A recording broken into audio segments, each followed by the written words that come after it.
मैं सफेद चौक से काली तख्त पे लिखता हूँ ताकि उसकी स्याही और भी ज्यादा नुमाया हो जाए। मंटो खुद इतने एक्सेसिबल थे, उन्होंने कोई बहुत गाढ़ी उर्दू इस्तेमाल करके मुश्किल उस तरह से करके अपनी उर्दू को दिखाने के हवाले से लिखा नहीं था। बाजार में चाय के स्टॉल पे भी लोग मंटो को पढ़ते थे, बेसब्री से उनके कॉलम का इंतजार करते थे। ये मजमून सुनाते सुनाते आप सब से मार खा लूंगा, लेकिन हिंदू मुस्लिम फसाद में अगर कोई मेरा सर फोड़ दे तो मेरे खून की हर बूंद रोती रहेगी। मैं आर्टिस्ट हूँ, ओछे जख्म और भद्दे घाव मुझे पसंद नहीं।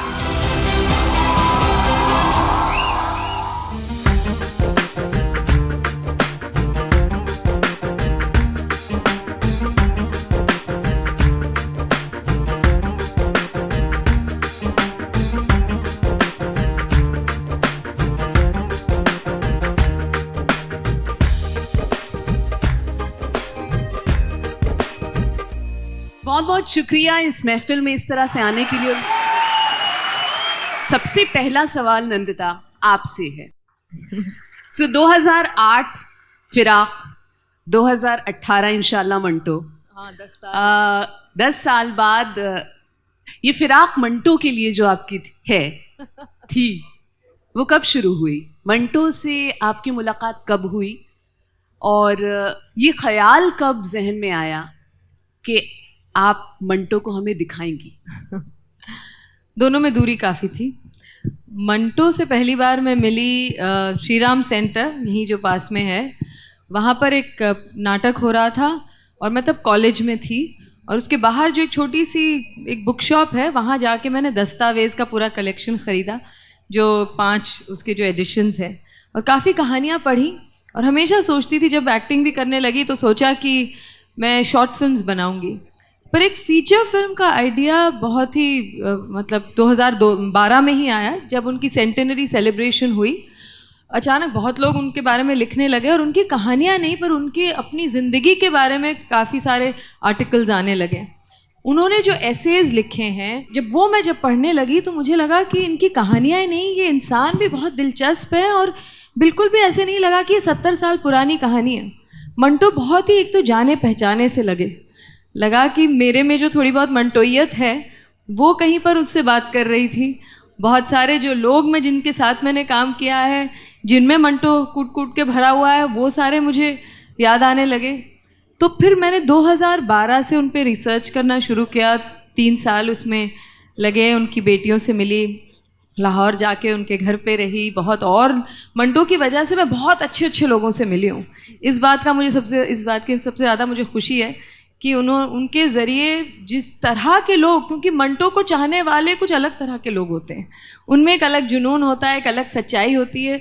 तो उनकी वजह से जिस लोगों से जो मेरा राब्ता हुआ, उसकी वजह से बहुत एक रिचनेस आने लगी। और फिर पिछले 3 साल से मैं स्क्रिप्ट पे काम कर रही थी। ये बहुत ही मुश्किल सब्जेक्ट है और जो मंटो के बहुत ही जानकार लोग हैं वो तो मुझे बंदूक कभी से लगाए हुए होंगे कि इसमें सौगंधी नहीं है और इसमें मोहम्मद भाई नहीं है और इसमें वो नहीं है और ये नहीं है। 2 घंटे की फिल्म है, तो ज़रा मतलब मुझ पे भी रहम करिएगा जब फिल्म देखें। 2 घंटे में उन्होंने तकरीबन 300 कहानियाँ लिखी हैं, कितने सारे और स्केचेस लिखे हैं, आर्टिकल्स लिखे हैं, बहुत सारी चीज़ें लिखी हैं। तो उसका निचोड़ 2 घंटों में लाना कोई आसान काम नहीं था, पर वही कोशिश की गई है। और अभी 10 साल तो हो गए फिराक से मंटो तक की जर्नी। पर कुछ मैं अब जब देखती हूँ मंटो को तो मुझे लगता है फिराक और मंटो उस एक ही फिराक का एक कड़ी थी कहीं ना कहीं। जो चीज़ें तब तकलीफ़ दे रही थी वो अभी तो सुलझी नहीं है, तो वही चीज़ें अब भी तकलीफ़ देती हैं कि हम में इतना हम और आप वाली दूरी क्यों है। जिस तरह के औरतों को जिस नज़र से देखा जाता है वो भी कुछ ऐसे नहीं बदला है। आइडेंटिटी की वही मसले बार बार आ रहे हैं। नेशनल और रिलीजियस आइडेंटिटी को अभी भी उछाला जा रहा है, तो वही सारे मसले बार बार आते हैं। तो कहीं ना कहीं मंटो को मैंने इसीलिए चुना क्योंकि मुझे आज के जो हालात थे उनसे मतलब उनके लिए कुछ अपना जवाब कहीं ढूंढना था। और मुझे मंटो में वो कहीं जवाब मिला कि मैं उनकी आड़ में छुपकर आज की जो चीज़ें हैं, जो चीज़ें मुझे तकलीफ़ देती हैं, उनके लिए मैं रिस्पॉन्ड कर सकूं। लेकिन नवाज भाई मंटो जो फिल्म है ये कितनी मुश्किल फिल्म है, ये हम ही समझने की कोशिश कर रहे हैं, क्योंकि मंटो को समझना जितना आसान है उतना ही मुश्किल भी है। ये एक बायोपिक है, जो बायोपिक के पीछे एक बहुत बड़ा चैलेंज होता है, ख़ासकर एक ऐसे इंसान के लिए जिसको कभी किसी ने देखा ना हो, उसको पोर्ट्रे करना ऑन स्क्रीन। पहली बात तो ये कि आपने मंटो को समझने के लिए क्या किया in order to portray him on screen, आपकी प्रेपरेशन कितनी थी, क्या क्या आपने उनकी कहानियाँ पढ़ी, उनकी एसेज पढ़े, मंटो दिखते कैसे हैं, कैसे विजुअलाइज किया, कैसे निभाया, और कितने दिन तक आप मंटो बने रहे? पहले तो मैं शुक्रिया अदा करना चाहता हूँ आप सबका। एक्चुअली मैं सच बताऊँ तो मैंने इतना कोई ख़ास नहीं किया जितना इन्होंने किया मुझे मंटो बनाने में। और हाँ, जैसे प्रिपरेशन होती है उसी तरीके से की। और जो डायरेक्टर थी हमारी नंदिता दास, उनकी कुछ ख़ास टेक्निक्स थी जिसको हमने यूज़ की मंटो को लाइव करने के लिए कोशिश की। मुझे जो सबसे अच्छी बात ये लगी मंटो में कि उन्होंने हमेशा अपनी लाइफ में सच लिखा, जो देखा वो लिखा। और मतलब वो चीज़ मुझे इतनी मेरे दिमाग में इतनी छा गई थी कि उसी दौरान मैं इतना ज़्यादा सच बोलने लगा कि मेरे पे बहुत ज़्यादा कंट्रोवर्सी शुरू हो गई।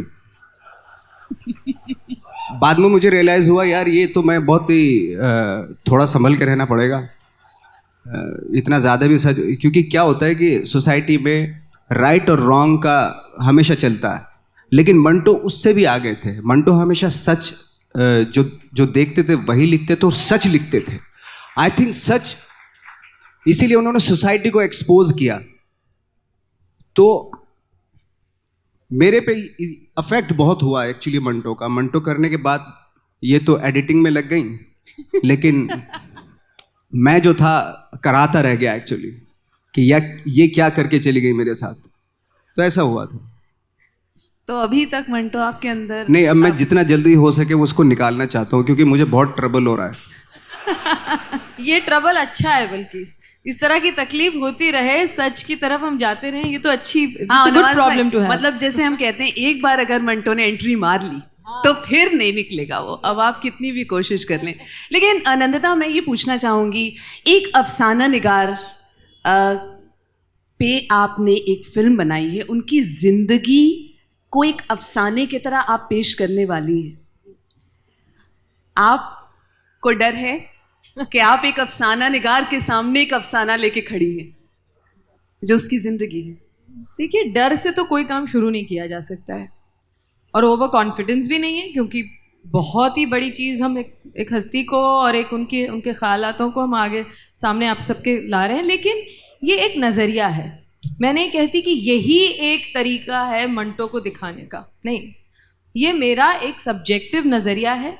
मेरी ये एक पेशकश है छोटी सी, इसमें पूरी बायोपिक भी नहीं है। It's not a cradle to grave kind of story. यानी 4 साल मैंने उनके ज़िंदगी के लिए हैं, जो हम दोनों मुल्कों के लिए भी बहुत ही अहम 4 साल थे। यानी पार्टीशन के 2 साल पहले और पार्टीशन के 2 साल बाद।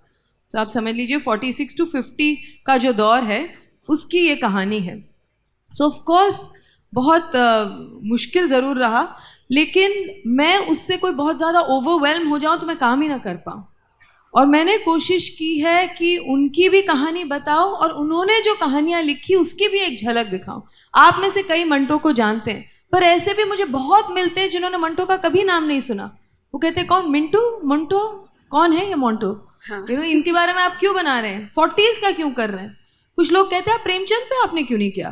कुछ लोग कहते हैं आप तो इतना औरतों के मतलब हवाले से इतना काम करती हैं, तो आपने इसमें चुपताई पे क्यों नहीं किया। तो क्यों नहीं किया वाली बात नहीं, मंटो हमें कुछ छू गए इसलिए उन पे एक फिल्म बनाई है। ये एक नज़रिया है, आपको होपफुली पसंद आएगा। नवाज भाई, आप सादत हसन मंटो से इस फिल्म से पहले मिले या इस फिल्म के साथ मिले? मैंने उनकी स्टोरीज़ पढ़ी थी पहले भी, और थिएटर के दौरान 1-2 स्टोरी की भी थी उनकी, लेकिन मंटो के बारे में इतना नहीं जानता था जितना ये फिल्म करके मुझे मालूम हुआ। आपका फेवरेट अफसाना मंटो का कौन सा है?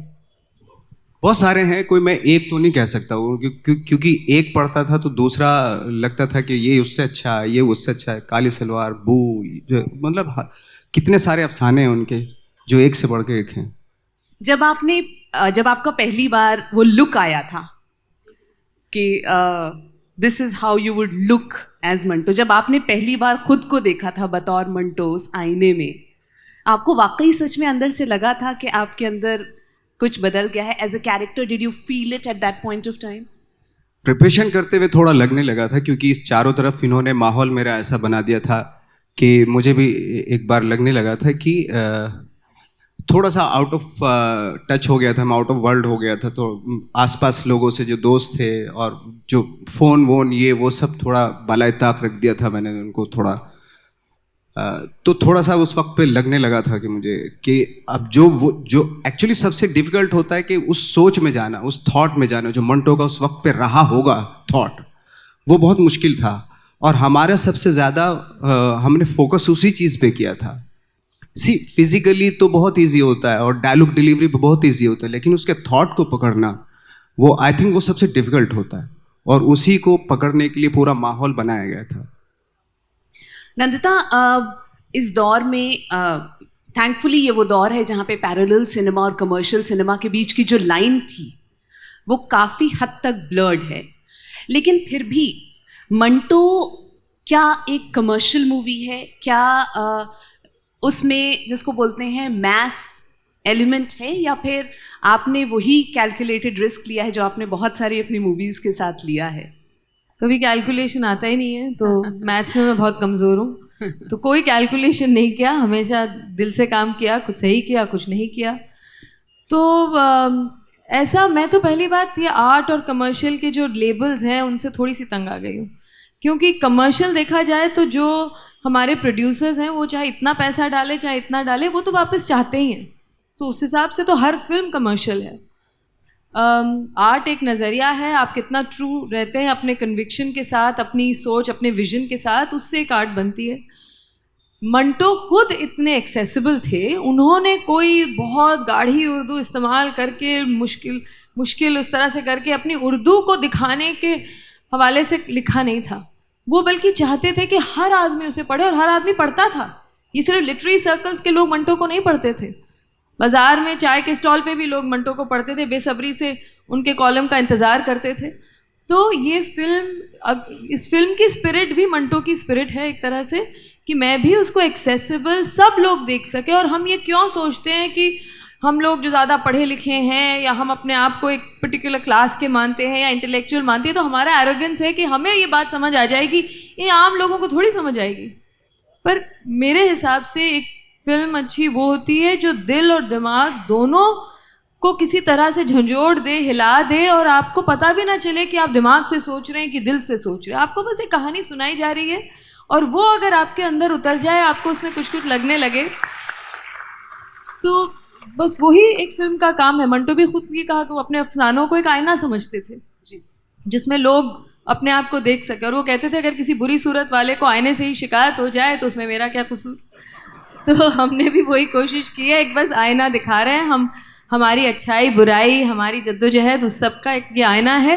हम सब अलग अलग चीज़ें देखेंगे उसमें, और जो हमें पसंद आएगा वो उसे लेंगे, बाकी छोड़ देंगे। नवाज भाई, जिस चीज़ को हम बहुत जिसके बारे में डिस्कशन नहीं कर रहे हैं, लेकिन मुझे लगता है कि वो बहुत ही ज़्यादा इम्पॉर्टेंट पॉइंट है, क्योंकि जब मैंने मिर्ज़ा गालिब द सीरियल देखा तो मेरे लिए नसीर साहब हमेशा के लिए गालिब बन गए। मतलब मैं गालिब का चेहरा अब देखती हूँ, असल तस्वीर देखती हूँ, तो मुझे लगता है नहीं, ये नहीं है, नसीरुद्दीन शाह मिर्ज़ा गालिब है। आप पहली बार हम मंटो को देखेंगे उनकी तस्वीरों से जुदा, आप पता नहीं कितने वक्त के लिए मंटो बन जाएंगे। आपको इस जिम्मेदारी का एहसास है कि कितनी सारी जनरेशन शायद सादत हसन मंटो की असल तस्वीर को भूल जाए और नवाज भाई को ही मंटो देखे? मैं खैर अपनी ज़बान से नहीं कह सकता कि भाई मैं उस लायक नहीं, मुझे अब ये आपके उस साथ लायक हो समझेंगे गया या है। नहीं? अब आपके साथ हो गया है, चॉइस नहीं है आपके पास अब, क्योंकि अब तो हम आपको ही मंटो देखेंगे।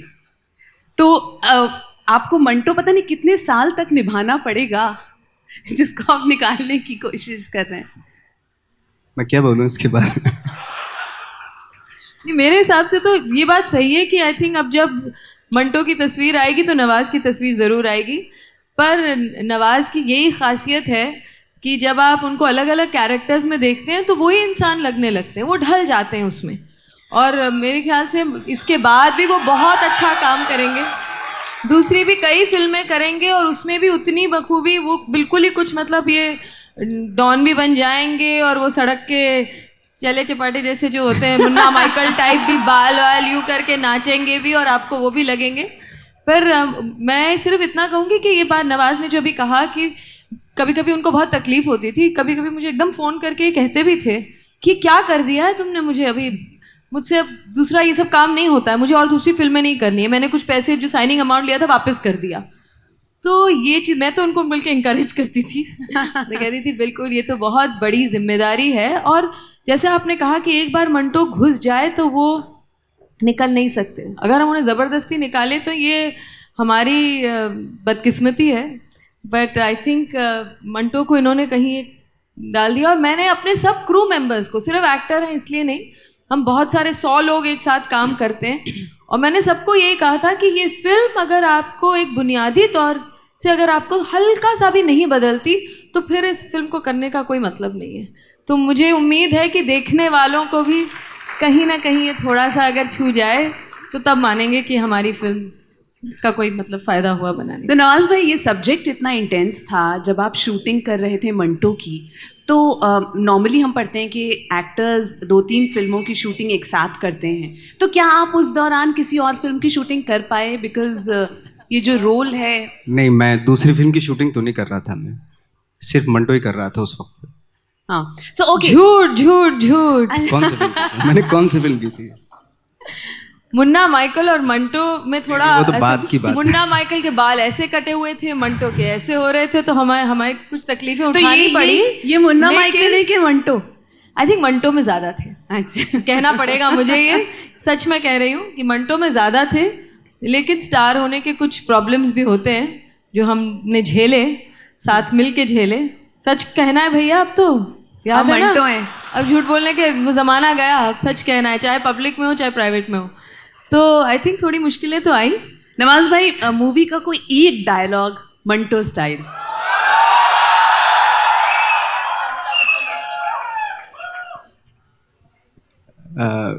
एक डायलॉग है इसमें, डायलॉग क्या मतलब 6-7 लाइन है, वो सुना देता हूँ मैं। हिंदुस्तान जिंदाबाद, पाकिस्तान जिंदाबाद, इन चीखते चिल्लाते नारों के बीच कई सवाल थे।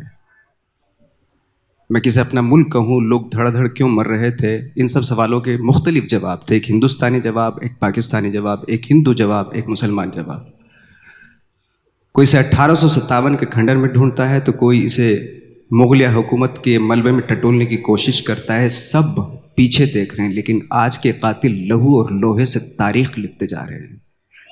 ये मजमून सुनाते सुनाते आप सब से मार खा लूंगा, लेकिन हिंदू मुस्लिम फसाद में अगर कोई मेरा सर फोड़ दे तो मेरे खून की हर बूंद रोती रहेगी। मैं आर्टिस्ट हूँ, ओछे जख्म और भद्दे घाव मुझे पसंद नहीं।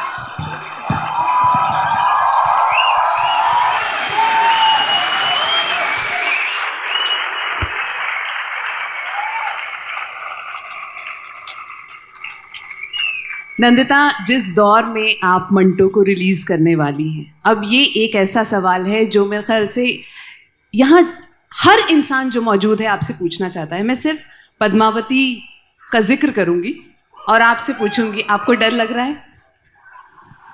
छोटा जवाब है नहीं। क्यों? देखिए, मैंने तो अपनी एक फिल्म में सर मुंडवा लिया था और वो वाटर में फिर हुई भी नहीं उसका हिस्सा। फायर में भी प्रॉब्लम्स आई, फिराक में भी प्रॉब्लम्स आई, तो ये तो अब हमारी ज़िंदगी का कुछ कुछ हिस्सा होता जा रहा है।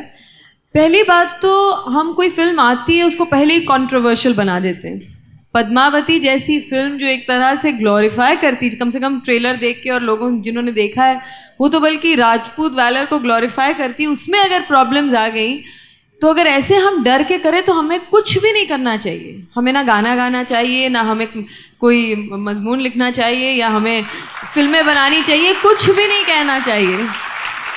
या तो हम सब अपने मुंह पे पट्टी लगा के बैठ जाएं, या फिर एक दूसरे की मदद करें अगर ऐसी चीज़ें हों। तो मुझे ये उम्मीद है कि आप लोग सब साथ देंगे। पर हमने कोई इसको, इनफैक्ट मंटो भी कहते हैं कि वो सेंसेशनलिस्ट नहीं है।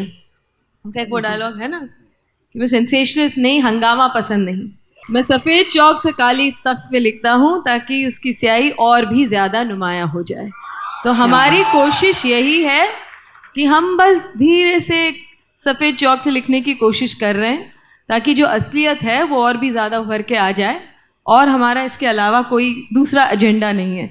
तो इसमें उस तरह की कोई कंट्रोवर्शियल जिसे हम कहते हैं ऐसी बात नहीं है। एक आर्टिस्ट, एक राइटर की अपनी एगनी, एक उनका एक गम है कि मैं क्यों अपने आप जो मैं चाहता हूँ वो मैं क्यों नहीं कर सकता। ये एट एन इंडिविजुअल लेवल हम सबको लगता है, एज ए सोसाइटी के बतौर हम सबको लगता है कि वो आज़ादी क्यों नहीं है। अगर आपको कोई चीज़ नहीं अच्छी लग रही, अब तो आप इंटरनेट पे इतना आप उस पर लिखिए, बहुत ज़रिए हैं, 10 लोगों को कहिए कि बिल्कुल मत जाना ये फिल्म देखने, या उसके बारे में फेसबुक पे लिखिए, या जो भी करिए। पर इस तरह से मारधार करके हम लोगों का गला दबा के हमें मना करना, ये तो बहुत ज़्यादती है। और मुझे नहीं लगता कि यहाँ जितने लोग मौजूद हैं कोई ज़्यादती को बर्दाश्त करेंगे।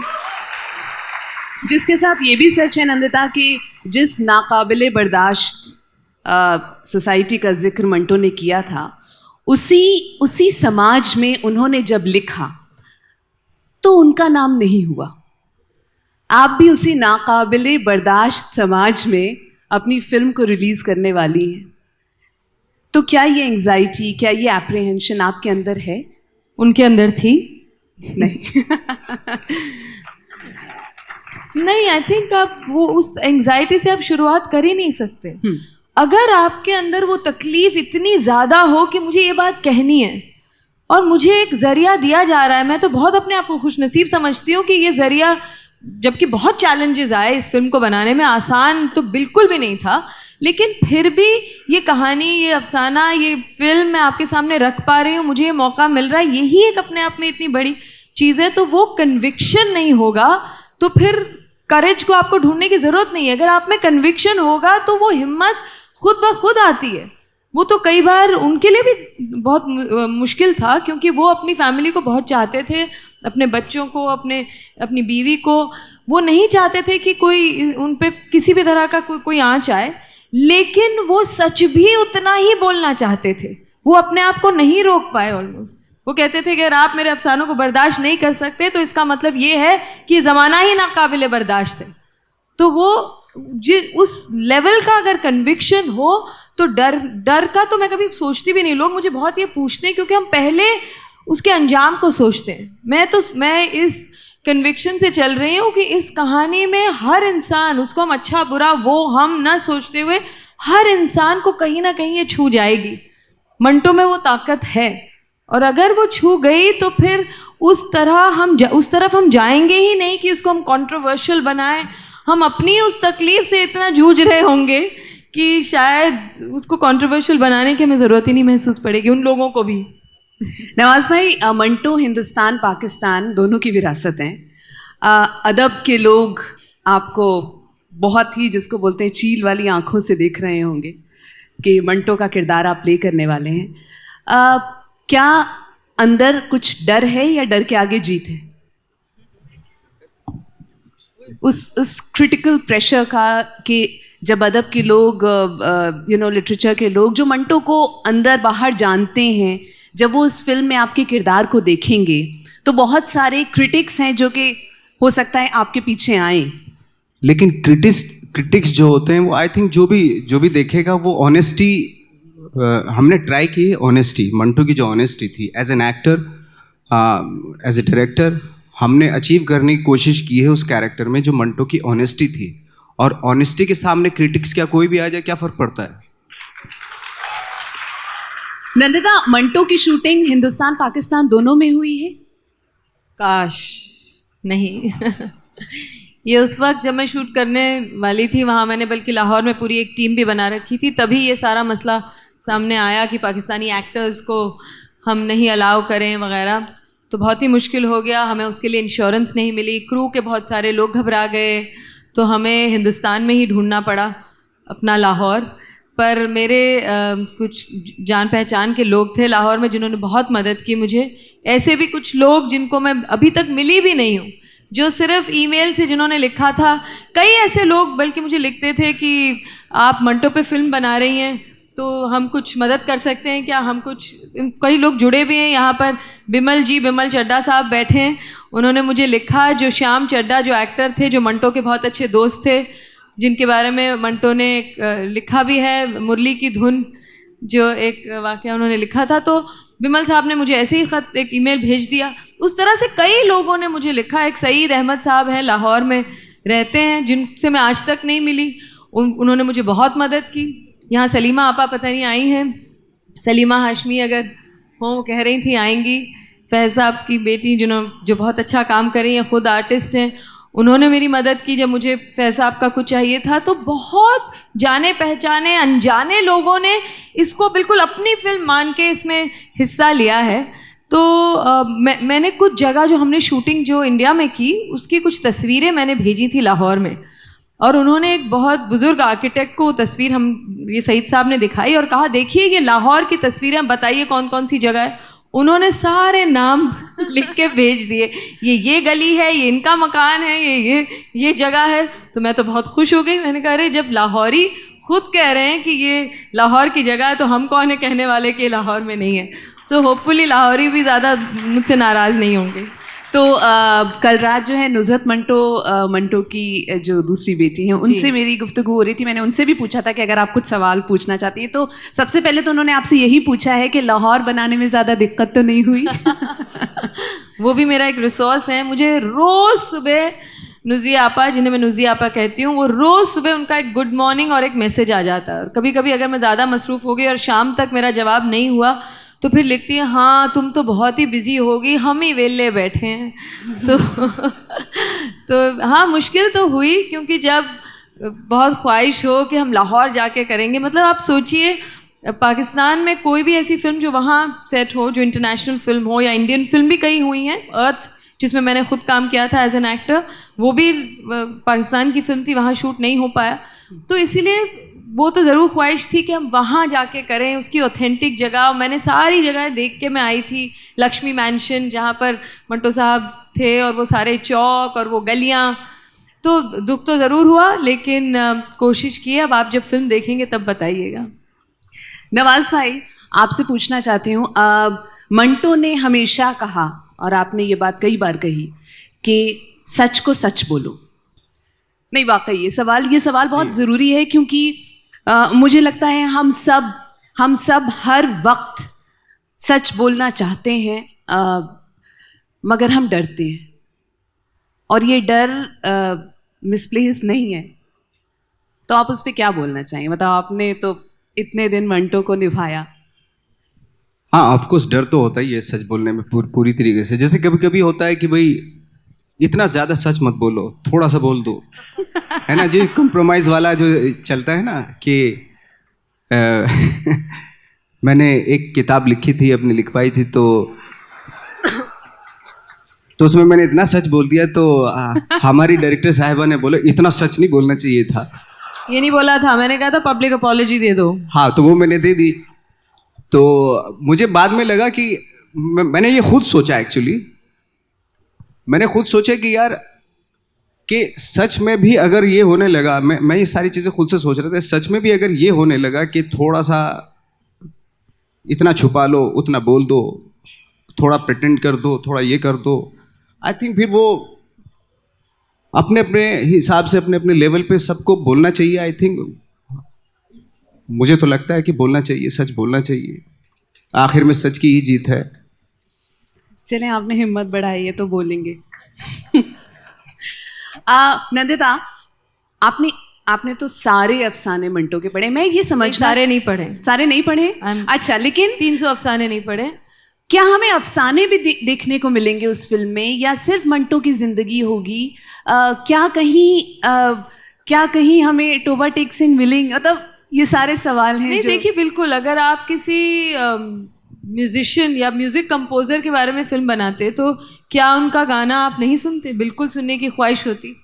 जिन्होंने जो मंटो को जानते और जो नहीं जानते, दोनों के लिए अगर मैं कहूँ कि मंटो एक बहुत बड़े अफसाना निगार थे, तो आप मेरी बात क्यों माने? आप खुद अफसानों को देखना तो चाहेंगे, उसका रस तो थोड़ा बहुत तो चखना चाहेंगे। तो हमने बिल्कुल आपको कुछ अफसाने भी दिखाए हैं, और उन पूरे अफसाने दिखाना तो मुश्किल है 2 घंटों में, लेकिन उसकी झलक हमने उतनी ज़रूर आपको दिखा दी है ताकि आप समझ सके कि मंटो की सेंसिटिविटी, उनका जो एक लेवल ऑफ हसास था वो क्या था। तो उनकी जो समझ भी थी, कितनी नुआंस्ड उनकी सोच थी, वो समझने के लिए हमने कुछ अफसाने, मैं बताऊंगी नहीं कौन कौन से, क्योंकि हो सकता है किसी और के कोई फेवरेट हो। टोबा टेक सिंह है, इतना बता दिया। चलिए। नवाज भाई, ये सवाल आपके लिए है जो मोहक चौधरी हैं, उन्होंने मुझे भेजा। उन्होंने पूछा है कि क्या आज के इस दौर में एक स्ट्रॉन्ग और रिबेलियस कैरेक्टर मंटो जिंदा रह पाता? क्या उन्होंने जो जैसे जैसे लिखा वो आज के दौर में छपने दिया जाता? नहीं, जो आज के दौर हैं, जो लिख रहे हैं, जो बहुत सारे मैं देखता हूँ जब सोशल साइट्स पे या इधर उधर जब भी देखता हूँ मैं, तो वो लिख रहे हैं, आज भी लिख रहे हैं, उनको किसी चीज़ से डर नहीं है, वो लिख रहे हैं। उस वक्त पे भी लिखा जा रहा था, हर दौर में लिखा जाता है, और लिखते रहेंगे हर दौर में। और आज वो क्या ज़्यादा मशहूर होते अपने उस दौर से? ये तो मैं नहीं कह सकता, बट वो पहले से ही इतने मशहूर थे, उस वक्त पे भी इतने मशहूर थे वो, तो उनको शोहरत की आई थिंक इतनी ज़रूरत नहीं थी, क्योंकि ऑनेस्टी जिसके पास होती है उसको शोहरत की ज़रूरत नहीं होती। नंदिता, ये सवाल आपके लिए उज़ैर खान ने भेजा है। मैं एग्जैक्टली वैसे ही पढ़ूंगी जैसे उन्होंने मुझे भेजा है। वो लिखते हैं कि नंगे मुआशरे को नंगी आंखों से देखकर उतने ही नंगेपन से पेश करने वालों को मंटो कहते हैं। रुपहले पर्दे पर जहां आंखें सिर्फ औरत के जिस्म को ही नंगा देखने की आदी हो गई हैं, वहां मंटो पर आपकी फिल्म मुआशरे को कितना आईना दिखती है, ये तो फिल्म देखने के बाद ही पता चलेगा। नंदिता जी, सवाल ये है कि कहीं पर्दे पर पेश करने के चक्कर में आपने नंगे मुआशरे को कपड़े पहनाने की कोशिश तो नहीं की, जो मंटो अपने अफसानों में बिल्कुल भी नहीं करते थे? सेंसर और सोसाइटी के डर ने कहीं आपको बकौल मंटो दर्जी तो नहीं बना दिया? और ये कैसे यकीन किया जाए कि आपकी फिल्म खत्म होते ही सादत हसन की ही मौत होगी, मंटो की नहीं? वाह, सवाल अपने आप में ही इतना दिलचस्प है। आई थिंक इसका जवाब हम कई हद तक दे चुके हैं, इस बात से कि हमने कोशिश की, एक तो अपना नज़रिया है, ये बात कि जितनी सच्चाई हो सके उससे किया है, इस बात से भी कि हम उस डर से हमने शुरुआत नहीं की है। तो उनको हमने जितनी सच्चाई से दिखाया, और देखिए उनके अफसानों में जो चीज़ें निकली हैं, उनकी अपनी ज़िंदगी की जो जद्दोजहद थी वो एक अलग थी। उसमें ज़रूरी नहीं कि उतने ही उतार चढ़ाव हों। एक आदमी जब एक लिखना चाहता है, जब उस पर लगातार ऑब्सेनिटी के, फौश निगारी के केसेस होते जाते हैं, तो वो उसके अंदर क्या हलचल हो रही है, वो किस तरह से खिंचता रहता है, अपने बच्चों से भी इतना प्यार करता है वो आदमी, अपनी बीवी से भी, उस बीवी की क्या तकलीफ़ें हैं। हम लोग एक आदमी को पेडेस्टल पे बैठा सकते हैं, आज रिफ्लेक्ट कर सकते हैं कि बहुत कमाल के आदमी थे, लेकिन उनके साथ रहने में क्या मुश्किलें आईं। और मंटो में बहुत कॉन्ट्रडिक्शंस थे, हम सब में है वो चीज़ें। फिल्मों में हम कोशिश करते हैं जो अच्छा आदमी हो वो अच्छा दिखाएं, बुरा आदमी हो जो बुरा दिखाएं, और ख़ास तौर से अगर 2 घंटे की फिल्म हो तो इतना वक्त कहाँ होता है कि सारी उसकी अच्छाई बुराई को पूरा समेट के उसको सामने पेश करना। लेकिन मंटो ये खुद नहीं चाहेंगे, और जहाँ कहीं से भी सुन रहे हों वो ये खुद खुश नहीं होंगे अगर हम उनकी सिर्फ अच्छाई दिखाएं। तो वो खुद चाहेंगे कि, वो खुद कहते हैं खुर्दबीन से अगर देख के, जब तक मंटो रहेगा, पूरे अल्फाज से मुझे याद नहीं, पर जब तक इंसान में या ख़ास तौर से मंटो में बुराइयाँ मौजूद रहेगी, तब तक मैं खुर्दबीन से देखता रहूँगा और उनको आपको दिखाता रहूँगा। इस तरह का कुछ उन्होंने भी लिखा है। तो मेरे ख्याल से मैंने कोशिश यही की है कि उनको उनके कॉन्ट्रडिक्शंस के साथ पेश किया जाए। वो किन चीज़ों का उनका मॉरल करेज था, पर ऐसी कौन सी चीज़ थी जिनसे वो घबराते भी थे। इतनी एम्पैथी, इतनी सेंसिटिविटी भी थी, एक अलग तरह का एरोगेंस भी था, और वैसा एरोगेंस जो आज आप और हम नहीं समझते, आज एरोगेंस का मतलब कुछ और हो गया है। जब उस जमाने में अपने में एक कंफर्टेबल महसूस करना और किसी को प्रूव न करने की एक कोशिश जो होती है, वो एक एरोगेंस अलग होता है। तो मैं आज की ऑडियंस को उस जमाने का एक आदमी दिखा रही हूँ जिनको मैंने खुद नहीं देखा, अपनी सोच के जरिए उनको आपके सामने पेश करिए। तो ऑलरेडी उसमें कई इंटरप्रिटेशंस तो होंगे ही, लेकिन जब आप उस चीज़ को, जैसे नवाज ने भी कहा कि हमने ऑनेस्टली उसको पेश करने की कोशिश की है, वो अगर स्पिरिट आप तक पहुंच जाएगी तो मुझे लगता है क्रिटिक्स भी इतनी नुक्ताची नहीं करेंगे, उसमें इतने नुक्स नहीं निकालेंगे। अगर उनको जब दिल छू जाता है ना, तो फिर आप वो चीज़ें देखना बंद कर देते हैं। और ऐसा नहीं है कि इसमें कमियां नहीं है, ऑफ कोर्स है। ये ना सबसे बेस्ट फिल्म है, ना सबसे वर्स्ट फिल्म है, कहीं इस सीढ़ी में कहीं एक फिल्म है। ये एकदम ड्रॉप इन दी ओशन है, इसको मैं एक अल्टीमेट वो नहीं मानती हूँ, पर इसको खुद के लिए भी मैंने एक जर्नी के बतौर देखा है। ये मंटो की जर्नी बनाने से ख़त्म नहीं हुई है। इसको जब हम अलग अलग लोगों के पास लेके जाएंगे, उनके जो सवाल होंगे, उससे हमारे मन में जो सवाल उठेंगे, ये तो एक लगातार इसका एक असर मेरे ख्याल से हम सबकी ज़िंदगियों में रहेगा। जिस बात का एहसास है वो ये कि हमने जब भी मंटो को जानना चाहा तो हमने उनका अफसाना पढ़ा। उनके बहुत सारे अफसाने हमने पढ़े, लेकिन उनकी ज़िंदगी का क्या अफसाना था ये हम पहली बार इस फिल्म में देखेंगे। तो इनफैक्ट मंटो भी देखेंगे अपनी ज़िंदगी को एक अफसाने के तौर पे, तो उसका बहुत इंतज़ार रहेगा। मैं चाहती हूँ कुछ सवाल हम अपनी ऑडियंस से भी लें। बहुत सारे मंटो के फैंस हैं यहाँ पे। शायद वो सवाल जो मैं नवाज़ भाई से नहीं कर पाई क्योंकि वो मुझे बहुत देर से आंखें दिखा रहे हैं, वो आप पूछ लें। हेलो, बताएं। मेरा सवाल नवाज भाई से है। नवाज भाई, मैंने एक आर्टिकल पढ़ा था, उसमें मैंने पढ़ा था कि जब आपने रमन राघव किया था तो आप इतने स्ट्रेस में चले गए थे कि उसके बाद आपको अपने गांव जाना पड़ा था, फिर वहाँ पे हलवल चलाया था, फिर उस स्ट्रेस से आउट होने के लिए। ये सही है क्या? नहीं, गांव जाके ज़्यादा स्ट्रेस हो गया था। वहाँ तो ठीक था मैं बम्बई में। लेकिन नवाज भाई, ये सवाल बहुत दिलचस्प है, क्योंकि जब आप एक बहुत इंटेंस कैरेक्टर करते हैं जिसके जो आपको निभाना है, और वो बहुत आसान नहीं है। हम सब जानते हैं कि मंटो जो किरदार है वो ज़रूर कहीं ना कहीं आपकी ज़िंदगी पे, आपके जहन पे हावी हुए होंगे। तो to get out of that character, क्या आप कुछ ऐसा करते हैं बतौर एक्टर कि अब मुझे वापस नवाज बनना है, मुझे मंटो नहीं रहना? हर कैरेक्टर जो होता है कहीं ना कहीं, जैसे मुझे ऐसा लगता है कि जब आप कैरेक्टर करते हैं कोई, तो वो अगर आपकी लाइफ से कुछ लेता है, तो अगर आप उसकी लाइफ से कुछ लेते हो तो वो भी आपकी लाइफ से बहुत कुछ लेके चला जाता है। तो इसलिए एंड ऑफ द डे क्या होता है कि एक्टर बहुत एम्प्टी फील करने लगता है। ये मैंने कई बार महसूस किया है। और रही बात मंटो की, क्योंकि जैसे मैंने बताया कि बहुत अफेक्ट हुआ था मेरे ऊपर, मेरे थॉट के ऊपर। और चूंकि मुझे इसलिए भी करने में मज़ा भी आया क्योंकि कहीं ना कहीं कुछ चीज़ें नहीं थी, जैसे मैं पहले प्रिटेंड करके बोलता था, सच नहीं बोलता था, बहुत सारी चीज़ें झूठ बोलता था मैं। लेकिन मंटो के बाद मुझे ऐसा लगने लगा कि देखता हूँ यार, इस बार ज़रा सच बोलूँगा। हिम्मत सी बंधी उससे मुझे। जी। तो लेकिन जैसे ही हिम्मत बंधी तो बहुत सारे लोगों ने गालियां देनी शुरू कर दी मुझे।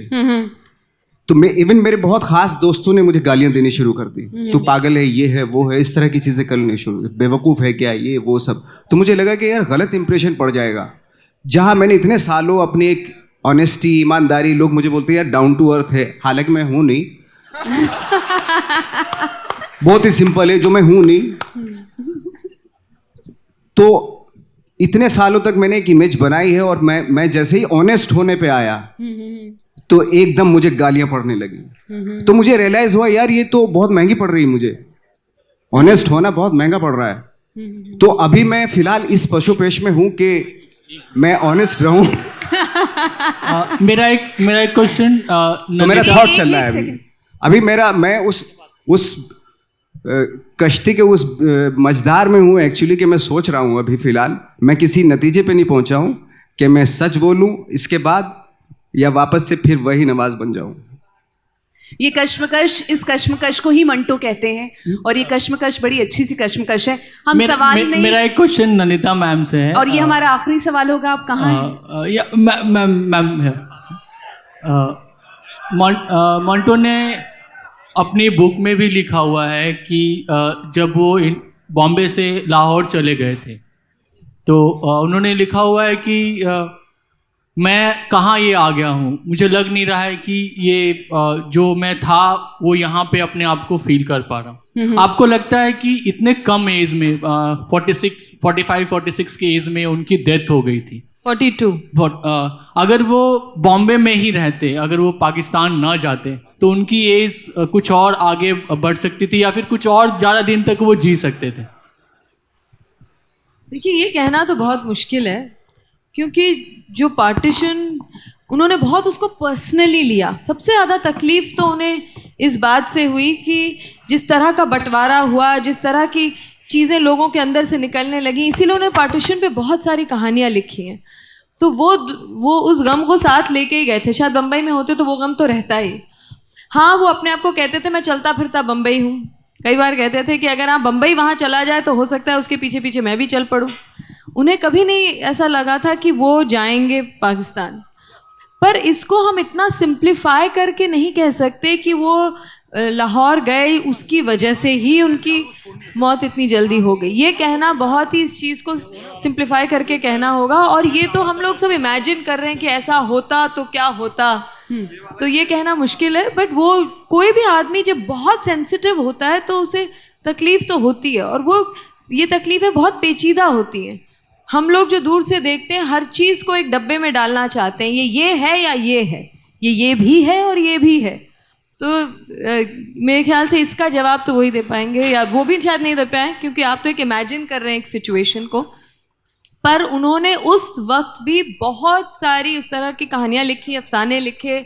लेटर्स टू अंकल सैम, जो अंकल सैम के नाम के जो ख़त थे, बहुत पॉलिटिकल राइटिंग भी उन्होंने की। तो यही वो एक ट्रैजिक हीरो की तरह ना हमने दिखाया ना वो थे। उनकी अपनी ज़ाती ज़िंदगी में उनकी ड्रिंकिंग बढ़ गई थी, एक तरह का डिप्रेशन था, पर उसके बावजूद उनके कलम की धार बिल्कुल भी कम नहीं हुई और वो लिखते चले गए। और उन्होंने इसीलिए इतनी कम उम्र में भी हमारे लिए कितना कुछ छोड़ के वो गए हैं। तो उससे पता चलना चाहिए कि उनकी दिमागी हालत उस तरह से बिल्कुल ही चुस्त थी। सवालों के समंदर को हमें यहीं रोकना होगा। और जैसे मंटो ने भी अपने अफसानों में बहुत कहा कि हर सवाल का जवाब वो नहीं देंगे, आपको खुद में भी ढूंढना होगा। आगे की जिम्मेदारी आपकी और हमारी है कि मंटो को हम एक सुपर डुपर हिट कैरेक्टर बनाएं इस जिंदगी में, जिसके लिए आपको जो बन पाए कीजिएगा, और इस फिल्म के लिए जितनों को जोड़ पाए उनको जोड़ के ले जाइएगा, ताकि मंटो समाज में हमेशा जिंदा रहे। बहुत बहुत शुक्रिया। बहुत बहुत शुक्रिया साहिबा। बहुत बहुत नवाज भाई। आप सबकी मंटोइयत बाहर आ जाए, ऐसा अगर कुछ हो जाए तो वो अपने आप जिंदा रहेंगे। शुक्रिया।